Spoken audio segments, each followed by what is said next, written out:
let me say right at the beginning of this lesson that there is a PDF available. If you click the link below, it will lead you to a page on my website, and you could get a printed out PDF, which is not shown in this presentation at all. You'll have to download the PDF. It has all 12 major scales, the major scale in 12 keys.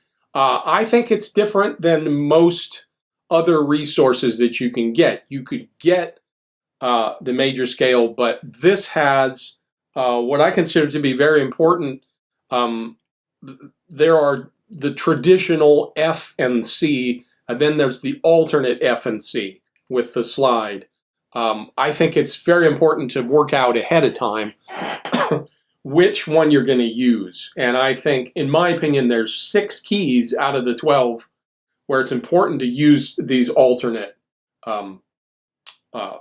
fingerings. Let's take it from the world of woodwinds. Let's call them fingerings. On the clarinet, there's alternate fingerings that we use for different keys, and then we switch for other keys. So anyway, that's available. Please check it out. Let me say right now, if this video is helpful to you, to like the video and subscribe to the channel if you haven't. Let's jump right into it. 10 reasons why harmonica players should practice the major scale in all 12 keys, or in at least multiple keys, more than the C scale. So, let's jump into it. Number 1, it will connect us to the harmonica with better tone and time. There's a benefit of regularly practicing scales that will start to reveal itself because your tone is going to get better and you're going to be able to play the instrument louder. There's a thing with blues harmonica players, they jump on the chromatic, and the reeds are responding different because we have wind saver valves. And blues harp players got to kind of get used to the chromatic. The way you get used to it is not trying to like play jazzy on it right away, but go ahead, play the instrument straight, play scales, arpeggios, and simple melodies, and the instrument will start to blossom in your hand. It's going to be like, wow, the sound is starting to happen. Some of the troubles that I was having with the upper register are resolving themselves, and with the lower register. So better tone, a little more volume as you're getting used to just pushing and pulling air. You can't just spend time with the harmonica pushing and pulling air through it. You got to spend organized time. And scales are a great way to spend organized time pushing and pulling air through the instrument. Now, when I'm talking about time, generally as we practice scales, we are not kind of starting and stopping or holding out some notes longer. We're going for even quarter notes or eighth notes. Whether we use a metronome or not, we are playing an organized set of notes, and we are doing it at a steady tempo.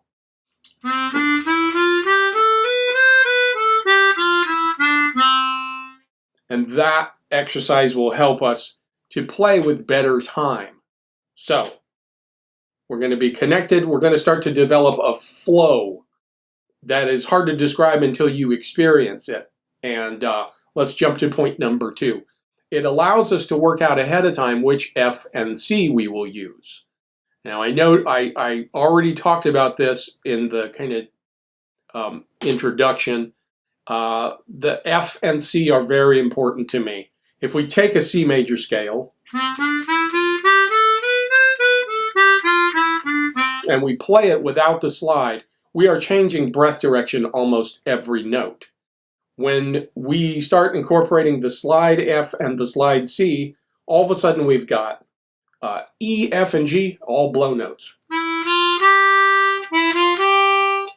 Then the following 3 notes, A, B, and C, are all draw notes when we use the alternate C.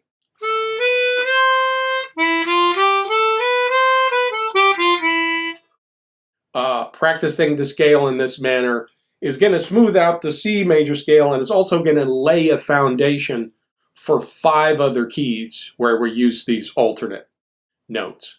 Now, it's not C and F in all of the keys. Like when we go to the key of G, we have an F sharp.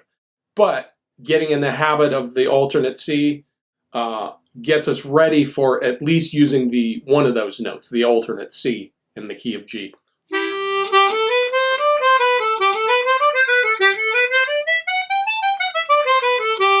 Anyway, we work that stuff out ahead of time by incorporating it in our scales. So when we're confronted with music, we automatically go to the best choice. There may be harmonica players, teachers, students who disagree with my choice. I have a pretty solid reason why I'm using these slide alternates. The key of F. There's no better way to go from B flat to C than this. There's the B flat. The slide is in. It's a draw note. The next note up is a draw note with the slide in. So B flat and C become these notes that flow together real well. If you think about it, that affects the key of E flat also, and the key of B flat.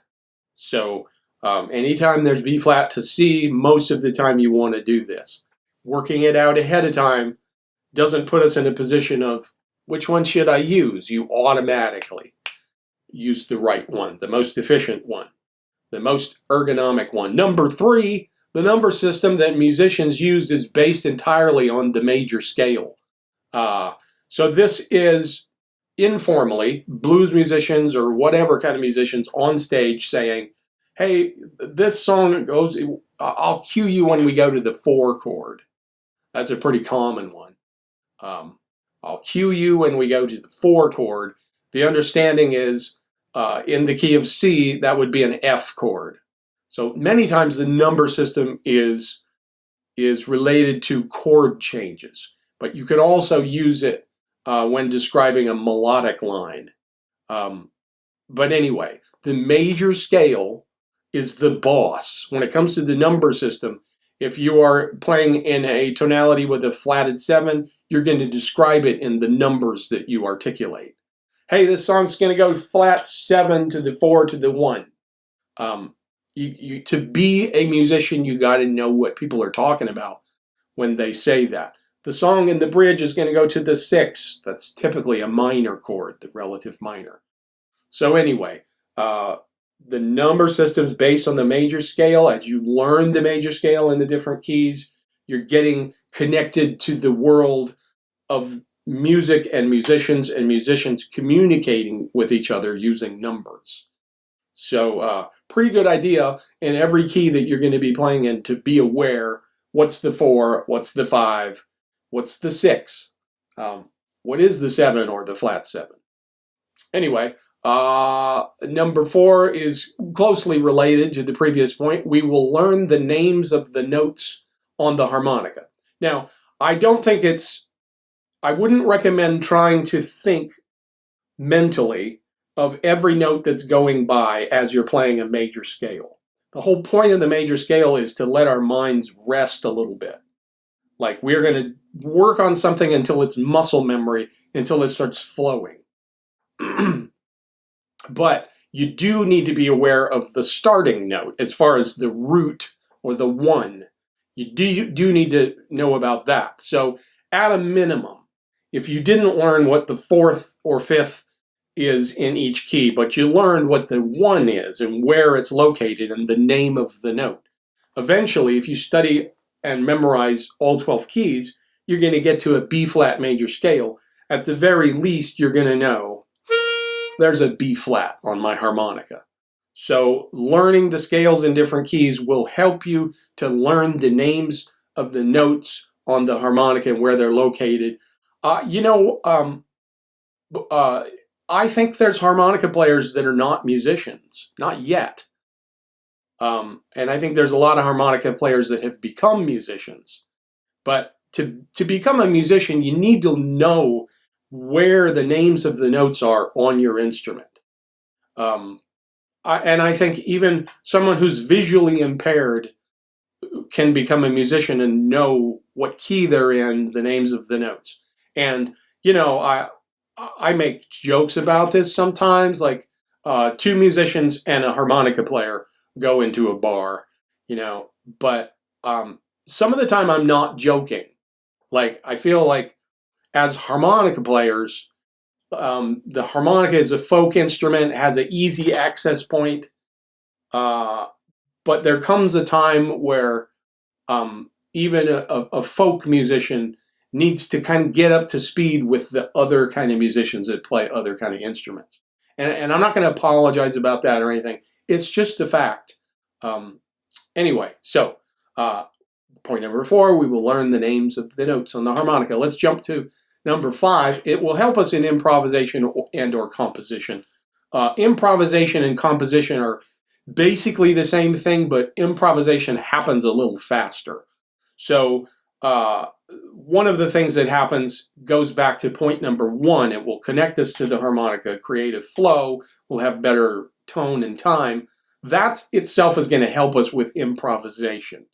And point B of point number 5 is that the major scale contains the notes that are the building blocks of melody. So if you're constructing melodies, whether you're sitting there and composing a melody or instantaneously composing an alternate melody by improvising, we are pulling notes from different kinds of scales, or the major scale itself, or a mode based on the major scale. Either way, being comfortable in a key center is only going to help us as we improvise. Point number 6, it will help us if we read music. I don't want to pick on the harmonica players again. I've done that already. I'm a harmonica player, so I'm putting myself in this category. However, as a teacher, I get a little snooty because I can read music and play woodwind instruments. And however, there certainly are a lot of harmonica players that can't read music that can play better blues than I can play. Better blues players, better country harmonica players. So forgive me if I am pushing too hard. Reading music, that's an optional thing to pursue as a harmonica player. I'll let you know that learning the major scales, memorizing them, when you identify them visually on a piece of music, a set of notes that's moving up a scale, even if it doesn't start on the root, like this song,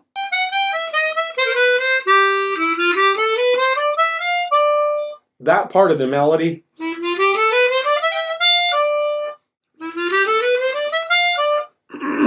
that part of the melody is the major scale starting on the 3rd. Once you identify that, it kind of like, okay, this is a sequence of notes that I've practiced so many times, I could play it in my sleep. That allows your brain to rest a little bit. You're looking at the musical notation, and when you see a scale passage and you identify what it is, even if you're not sight reading, you're working up a piece of music, it will help you because you've played the scale many times. You see the part of the music on the sheet music that is a scale passage either up or down, and you could just flow with it because you've practiced it many times. So point 6 is very valid. It will help us if we read music. Point number 7, it will help us to pick out melodies by ear in different keys. So if we are practicing the F major scale, and we are learning this Christmas carol,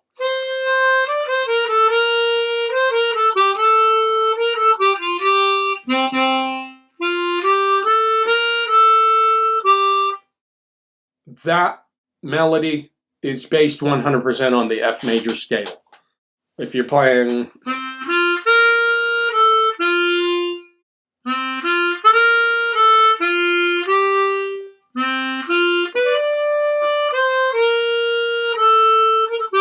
that's all major scale, all F major scale.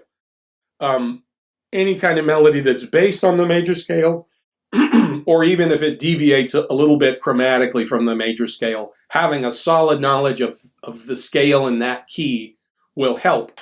I'm going to introduce, I almost thought that maybe this is point number 11, like an extra point, but let me bring this up and put it under point number 7. It will help us pick out melodies. If you're trying to learn Stevie Wonder solos, I've seen it a number of times where beginning chromatic students will try to learn Isn't She Lovely in the key of E on a C harmonica, Stevie Wonder's harmonica solo. And so he's playing the melody. It's based on the E major scale, which is kind of an awkward set of notes. Studying the E major scale and spending time with that scale is, I think, very necessary if you want to learn Isn't She Lovely. Stevie on that song does what he does with a lot of songs. He plays the melody of the song, then starts jazzing it up. Much like trumpet player, jazz legend Louis Armstrong would sing a song and then play the trumpet solo. And the instrument he played was actually called a cornet, not a trumpet. It's a kind of a smaller trumpet. But Louis would state the melody, kind of syncopated and jazzy, but he would kind of expand upon the melody. He wouldn't go straight into just a straight improvisation, many times playing the melody. So a lot of the Stevie Wonder solos are the melody of the song or related to the melody. So I'll just bring that up. I know a lot of us are enamored with Stevie Wonder. A lot of harmonica players are playing the chromatic because of Stevie Wonder. So anyway, let's get to point number 8. When we study one major scale, we are also learning 6 other scales. This has to do with the modes generated by the major scale. I'm not going to go into all of the names. Important to me is the Dorian scale. So when we learn a C major scale, we are also, whether we know it or not, are getting the D Dorian scale under our lips. So that's a mode of the C major scale. As we practice the C major scale and use the alternate F and C, we apply that same thing to the D Dorian. This set of notes also includes the G Mixolydian or dominant scale.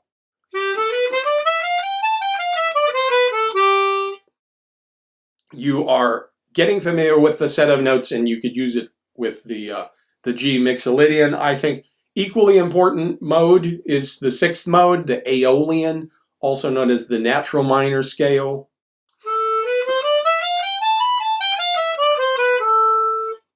The natural minor scale is the 6th degree of the major scale. So all of these modes are important. That was 4 scales that can be generated by the major scale, 3 additional scales that I mentioned. I might point out the Lydian scale as one that's also important to me. There's 2 other modes that I haven't mentioned that are not as important for me and the kind of music that I play. I don't think about the Phrygian or the Locrian modes much. But be aware as you're practicing the major scale, at the same time, there are 6 other scales that use that same pool of notes. You could start the major scale on the 5th, get a Mixolydian. Start it on the 6th, get an Aeolian, and so forth. Let's look at point number 9. It gives us a basis that helps us learn other types of scales outside of the major scale modes, such as the melodic minor, bebop, and pentatonic.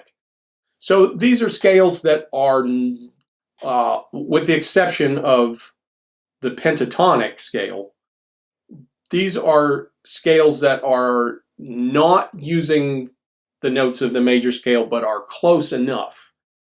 So let's just go down the list. When you're practicing the C major scale, you are 1 note change away from the melodic minor scale. You just have to make 1 adjustment. So practicing the C major scale is going to help you to learn the melodic minor. We take the C major scale and we just flat the third.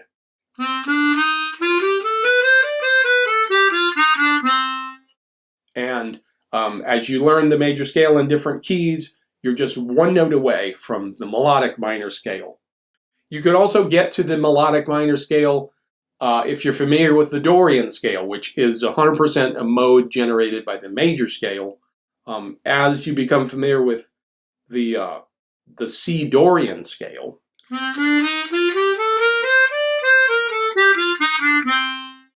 that scale is based on B flat major. You could just modify the 7th degree of the Dorian scale. Bring the B flat up to B, raise the 7th back up to a major 7th. That will also get you to the melodic minor scale. Let's talk about the next one. The bebop scale is 100% based on the major diatonic scales or their modes, but we're just adding a half step to it. So, for example, I'm not going to go into the whole thing with the bebop scale. It deserves its own presentation. But for the bebop major scale, we put a half step between the 5th degree and the 6th degree. So we're just going to sneak in an A flat into the C major scale.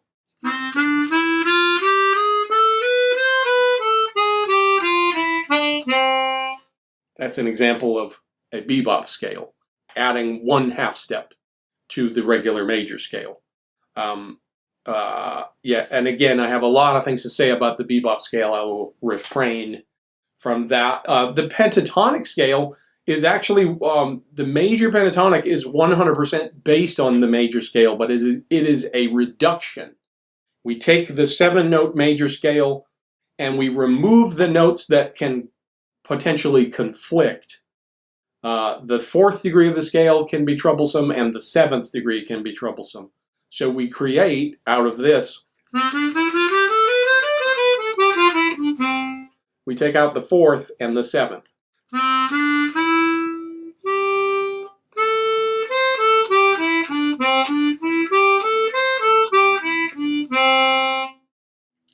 Of course, the C major pentatonic scale, as you study that and get that under your lips, you are also learning the A minor pentatonic scale. Relative minor, they go together, same set of notes. Let's go to the last point. It gets us ready to start learning scale patterns. So learning the major scales, just going up and down, that's one thing. But music doesn't always move in that fashion. And playing a scale pattern gets us ready to play melodies. It also gives us materials that we can use as improvising musicians. So an easy example of a scale pattern is to play the scale in thirds.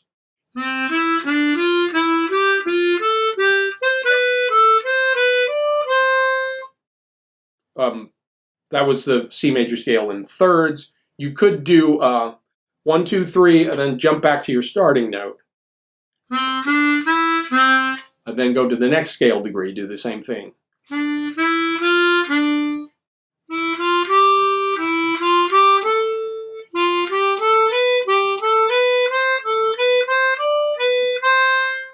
That is a scale pattern. You could play the major scale using a triplet figure, then starting on each scale degree, 1, 2, 3, next scale degree, 1, 2, 3.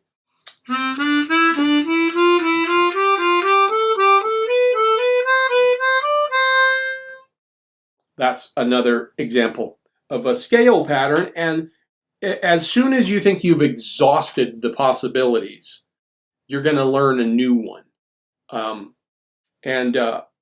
One that that's valuable to me, and I think gets us acquainted with what I call diatonic harmony, is to play a triad off of each scale degree. So, one more time.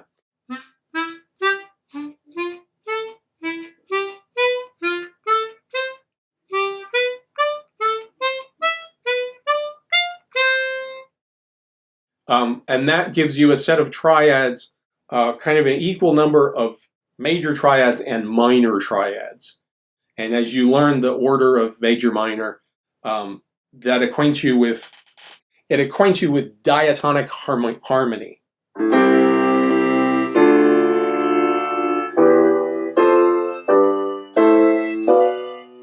If you just get to the piano, play a triad in C, you don't have to worry about any black keys, and just start moving up the scale degrees. That will give you the basic triads of the major scale, and it's good as a musician to get acquainted with what those are and to play them in different keys on the harmonica. I hope this helps. There is a PDF available on my website. Please like and subscribe, and I will talk to you later. I hope this motivates you.